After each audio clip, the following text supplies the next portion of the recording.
ॐ अग्नेनाय सुपधाराय अस्मान् विश्वानि देवयुनानि विद्वान् यूयोऽद्यस्मज्जुराणमेनो भूः तिष्ठान्ते मम उक्तिं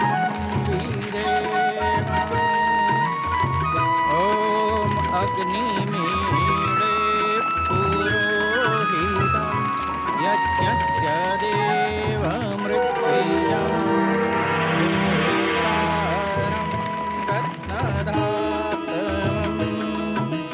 महाराज दशरथ, आपकी गोद में आपका ज्येष्ठ पुत्र है और इसका नाम तो सारा संसार जान चुका है। राम नाम है इसका।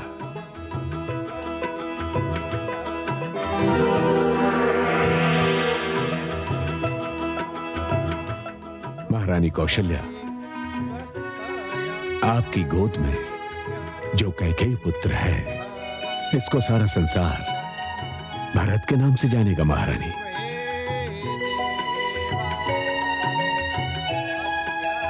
महाराज भरत, महाराज भरत। महारानी सुमित्रा, आपकी गोद में जो बालक है, उसे यह जगत लक्ष्मण के नाम से जानेगा। लक्ष्मण। महारानी कैकेयी, आपकी गोद में जो बालक है, उसे यह संसार शत्रुघ्न के नाम से जानेगा। शत्रुघ्न। कल्याणम मस्तु।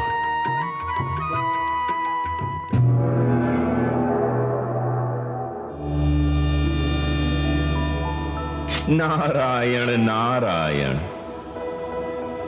आपके नारायण का एक रूप तो अयोध्या में बाल जीवन का आनंद ले रहा है, उनके कारण अयोध्या में बसंत छाया हुआ है, और दूसरा रूप क्षीर सागर में योग निद्रा में है। नहीं तो आज मैं उनसे पूछे बिना नहीं रहती। क्या पूछना चाह रही थी आप माते? यही कि राजा दशरथ और उनका समस्त परिवार सुख सागर में डूबा हुआ है। मुझे तो पुत्र वियोग के दूर दूर तक कोई लक्षण दिखाई नहीं देते, जिसके लिए श्रवण कुमार के माता पिता ने राजा दशरथ को शाप दिया था। माते, अभी तो दशरथ के पुत्र पालने में हैं। अभी तो उन्होंने धरती पर पांव भी नहीं धरा है। उन्हें धरती पर दो पग चलने तो दीजिए। वैसे माते, मुझे तो कुछ धुंधले से लक्षण दिखाई दे रहे हैं। कहाँ है वे लक्षण और क्या है वे लक्षण? मंथरा के रूप में। माते, मंथरा के मन में कौशल्या के प्रति जो ईर्ष्या उत्पन्न हो रही है, वह किसी भी दिन एक विषैले नाग का रूप ले सकती है। ये तो सत्य है। मूर्ख मंथरा अपने विचार में कैकेयी से स्नेह का प्रमाण दे रही है, क्योंकि कैकेयी उसकी गोद में पली है। किंतु वो ये नहीं जानती कि एक से स्नेह का ये अर्थ नहीं कि दूसरे से ईर्ष्या की जाए। ऐसा स्नेह तो उसे भी लाभ नहीं देता जिससे ये स्नेह किया जाए। माते, आपकी मधुर वाणी सुनकर मैं वह सूचना देना तो भूल ही गया जो सूचना देने मैं यहां आया था। क्या सूचना देने आए थे आप? माते, मैं आपको यह बताने आया था कि अब आप भी धरती को अपने चरणों से पावन करने को तत्पर हो जाइए, क्योंकि मिथिला नरेश किसी भी दिन हल को हाथ में लेने वाले हैं। और आप तो जानती हैं माते कि उनका हल पकड़ना और आपका धरती की ओर अपने पग बढ़ाना, ये दो ऐसी घटनाएं हैं जो एक ही समय और एक ही साथ होंगी। मैं भी तो इसी की प्रतीक्षा कर रही थी। अपने कमल नयन के मानव रूप से मिलने के लिए मैं एक एक पल, एक एक घड़ी गिन रही थी। देवर्षि, आपका धन्यवाद जो आपने ये सूचना दी कि वो घड़ी आ ही गई।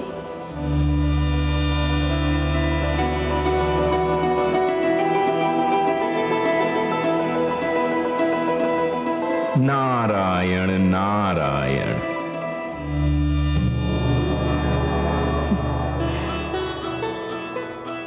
माँ, हे धरती माँ, मैं आपके घर आई हूँ, आपसे मिलने आई हूँ।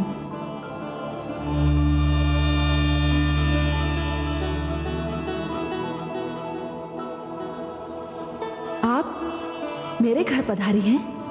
मेरे अहोभाग्य। हे माता लक्ष्मी, आपने जनकपुर को अपने पावन चरणों से छू लिया। अब यहाँ पड़ा अकाल अवश्य समाप्त हो जाएगा। हे माँ, जब राजा स्वयं साधारण कृषक की भांति हल और बैल संभाल ले तो अकाल कैसे ठहर सकता है? उसे तो जाना ही होगा। मुझे आपकी सहायता की आवश्यकता है धरती माँ। मैं आपकी सेवा कर सकूं तो मेरा परम सौभाग्य होगा। आदेश दीजिए, मैं भूमि कन्या बनकर संसार में आना चाहती हूँ। मुझे अपनी पुत्री के रूप में स्वीकार कर लीजिए धरती माँ। मैं अपने भाग्य पर जितना भी गर्व करूं कम है। आइए, मैं आपके लिए अपनी बाहें पसारे खड़ी हूं।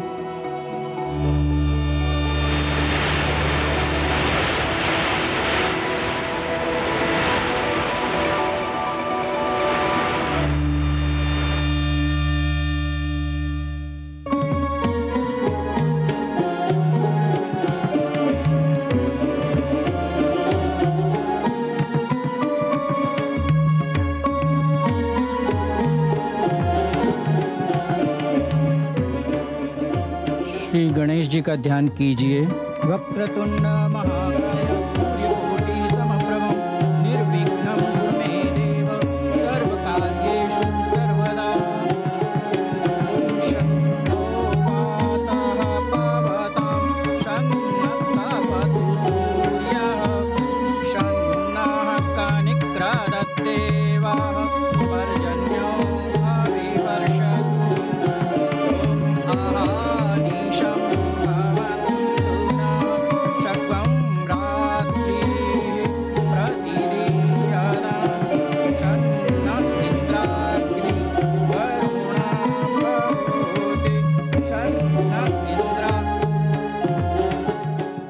हे राजन, अब हल चलाना प्रारंभ कीजिए।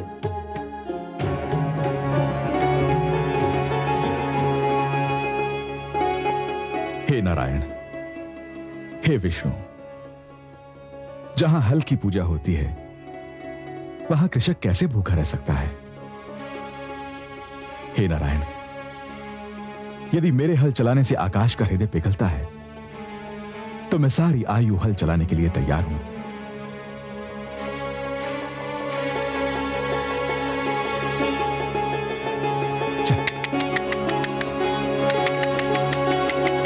चल चल चल चल चल चल।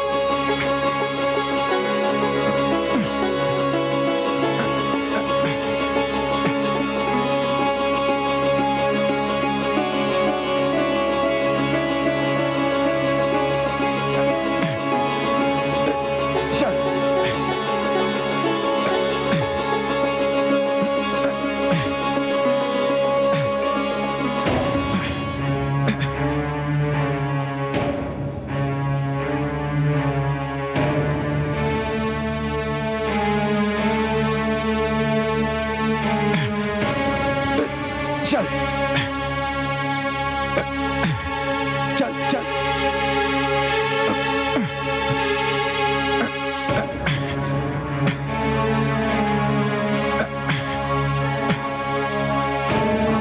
सैनिकों,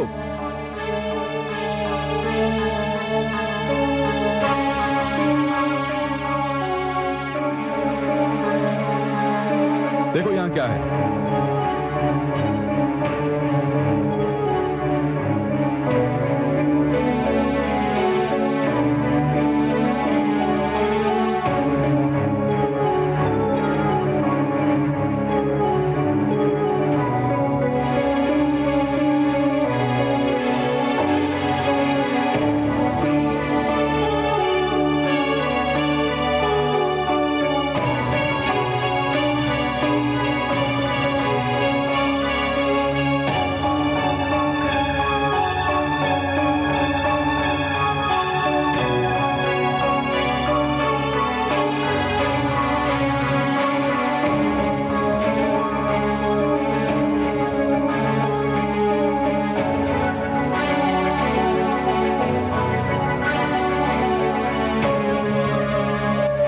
इसे उधर ले जाओ।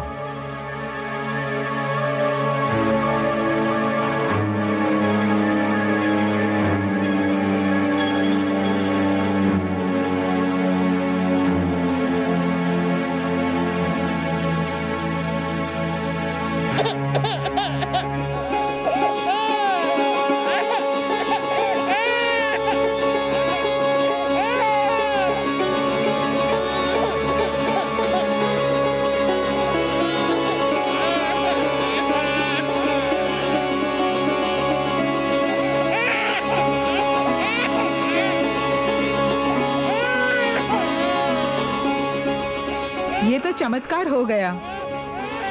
धरती माता ने हमें कन्या प्रदान की है।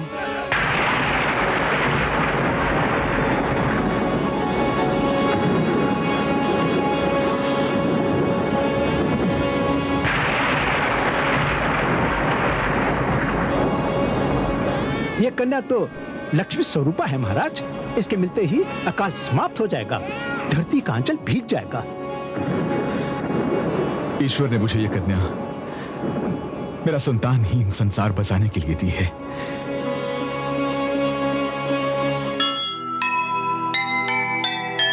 चिंता का दुख बांट ले, राजा वही महान।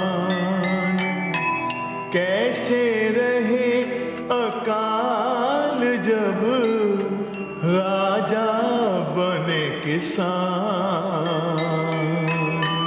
धरती ने भी हर्ष से भर दी उनकी गोद।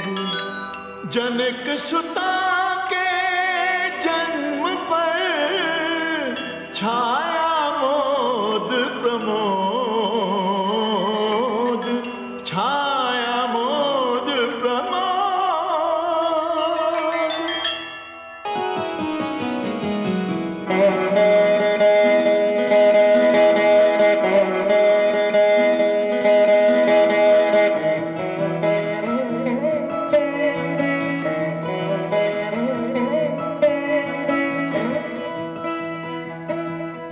कितनी सुंदर कन्या है।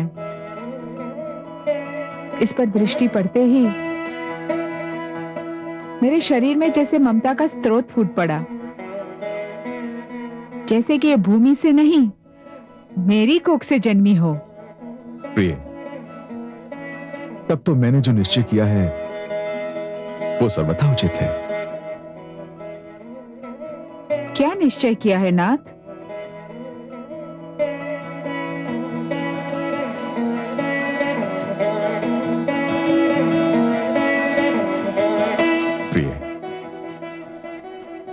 ये कन्या मेरी पुत्री बनकर इसी राजभवन में रहेगी। सत्यनाथ? हाँ प्रिय, आज के उपरांत ये मेरी और आपकी संतान कहलाएगी। मैं आपको किन शब्दों में धन्यवाद दूं? आपने मुझे ये पुत्री देकर मेरी सुनी गोद हरी कर दी। प्रिय, ये पुत्री आज से जनक दुलारी हो गई, जानकी हो गई।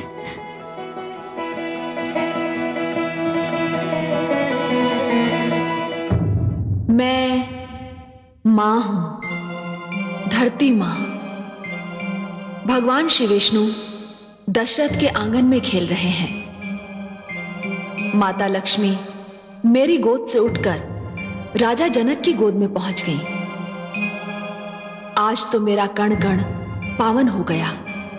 वो शुभ कथा आरंभ होने ही वाली है जिसकी संसार प्रतीक्षा कर रहा है।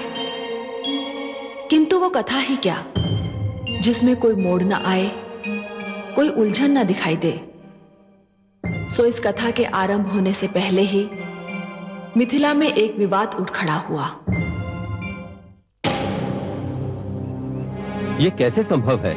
ऐसे अनर्थ हुए तो हमारे समाज की तो नींव हिल जाएगी। आप सत्य कहते हैं आचार्य। यदि लोग यूं ही आगे चलकर खेतों में पड़े शिशुओं को अपनी संतान बनाने लगे तो सामाजिक व्यवस्था का क्या होगा, जो हमारे पुरखों के परिश्रम का फल है और न जाने हम उस पर कब से चलते आ रहे हैं। हाँ, किंतु हे आचार्य, यदि राजा जनक ने स्वेच्छा से किसी कन्या को अपनी पुत्री माना है तो उसमें हम कौन होते हैं आपत्ति करने वाले? ये कैसी बिना सिर पैर की बात कही आपने।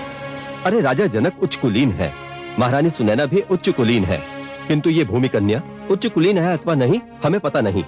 इसके शरीर में किसका रक्त है हमें यह भी नहीं पता, और इसका कुल उसका तो हमें बिल्कुल ही नहीं पता। नहीं, हम ये सहन नहीं कर सकते। हाँ, हम मिथिला नरेश से जाकर पूछेंगे कि वे हमारे पुरखों की परंपरा को क्यों तोड़ रहे हैं। उन्हें हमारे प्रश्नों का उत्तर देना होगा। हाँ, उन्हें उत्तर देना ही होगा। हाँ, चलिए हाँ, चलिए चलिए।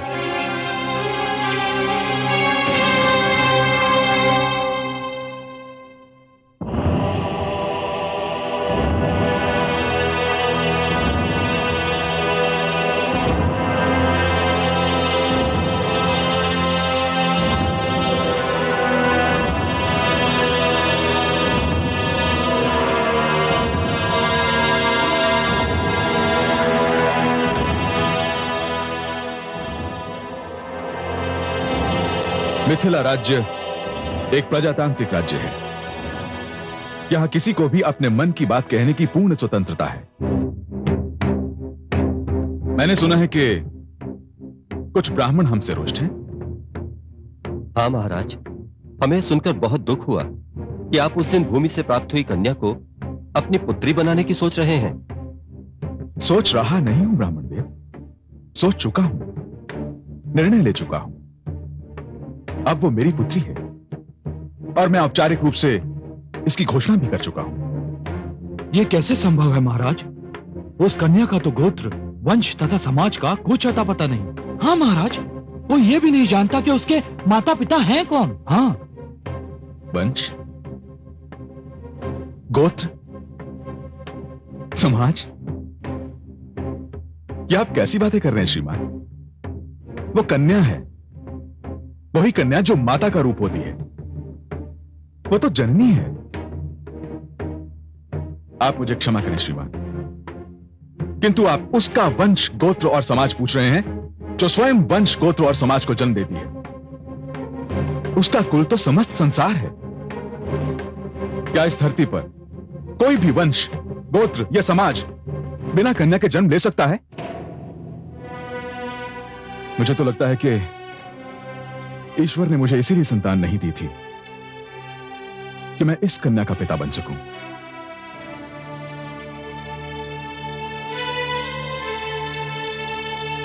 मैं महाराज से सहमत हूं। मैं आपको धन्यवाद देता हूं गुरु शतानंद। यह सत्य है राजा जनक कि संसार में कन्या का स्थान सर्वोच्च है। वही माता का रूप धारण करती है, वही संसार की जननी है। क्या अब भी किसी को कोई आपत्ति है?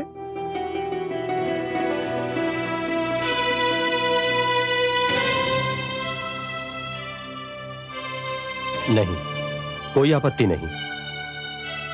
मैं राजगुरु होने के नाते घोषित करता हूं कि मिथिला नरेश जनक को भूमि कन्या को अपनी पुत्री मानने का पूरा अधिकार है।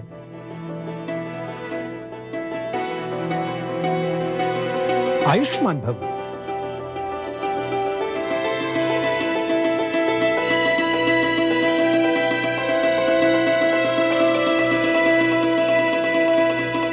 ॐ अग्नेनाय सुपधाराय अस्मान् विश्वानि देवयूनानि विद्वान् यूयोऽद्यस्मस्तु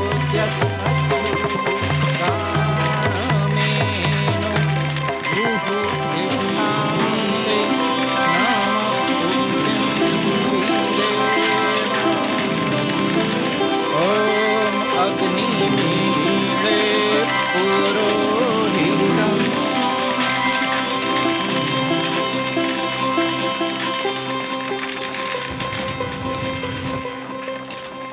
हे मिथिला नरेश, आप अपनी पुत्री का नामकरण करना चाहते थे।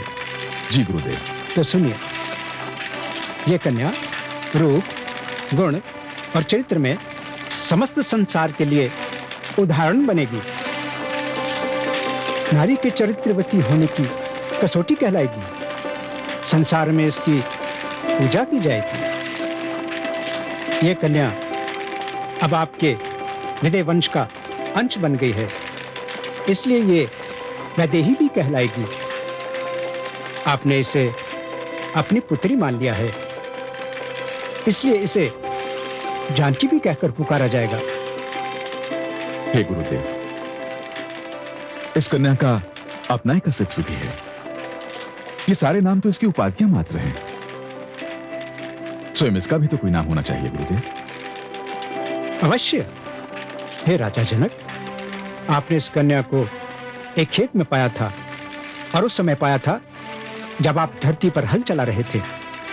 इसलिए मैं इस कन्या को सीता नाम देता हूं। सीता अर्थात?